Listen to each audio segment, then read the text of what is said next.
Okay, back at Geno's Transaxle Performance, doing another transaxle. As you can see, we use bushed gear housings, and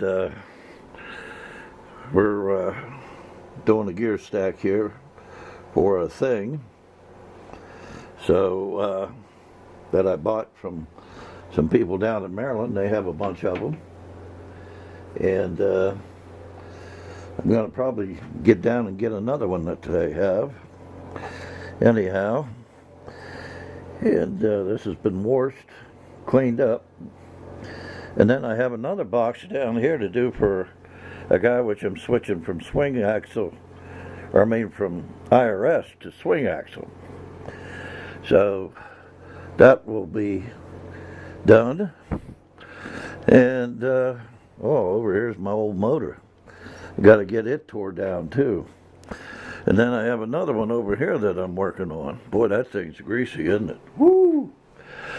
But anyhow, I found out with my mill, I cut pro sliders here for guys and stuff, that I was having trouble with the cutters. They didn't last too long.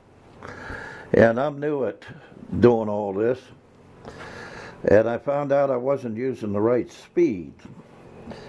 So the guy at MSC told me what I was doing wrong.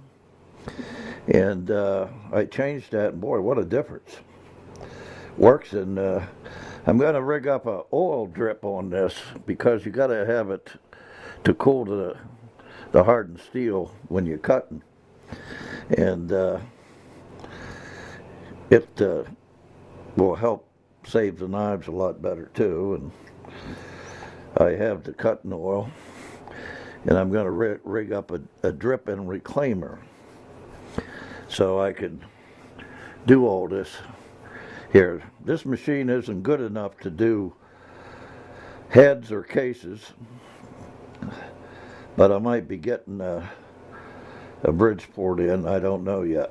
My biggest problem is I don't have the height here on the ceilings and from the floor, and they're pretty big. And I can get it in here, but I just don't think I'm going to have the height for the ceiling here to get it in. If I had a smaller mill, probably, but man, they're so expensive and everything, so I don't think it'd be worthwhile for me to get one of those, but we'll see down the highway.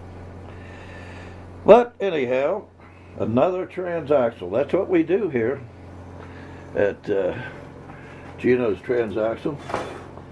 And we do switches, changes, all kinds of stuff on Type 1s.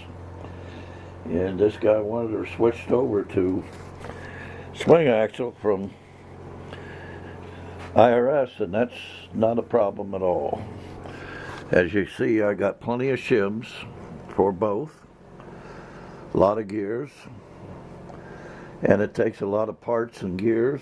You got to stock a lot of stuff. And I have one super diff over there. And I have another IRS super diff, and I think I have another one in the room, and I'm going to have to order another one. So things are getting moving again. That's what I like. Keep them moving. And we work with different people. I bought this drift thing for the machine, but I don't think this is going to work. I think it's a little bit too small. But we'll figure something out here. Anyhow. And I like the people at MSC, boy, they've been treating me good. Okay, yes, back in here again, and I wanted to show you, this is a must. This ribbing here, and it keeps it from cracking over to the oil hole here. This is where all the torque is on this side. And a lot of people don't want to do that, but we do that. Oh, down there's an 84 crank too. Yeah, And there's my orange transaxle. I got so much stuff here, I don't know what I'm doing sometimes. Okay, back at Geno's Transaxle Performance. 412-384-8012. Call me up to 12 o'clock at night. We're down in the shop most of the time. Talk to you all later.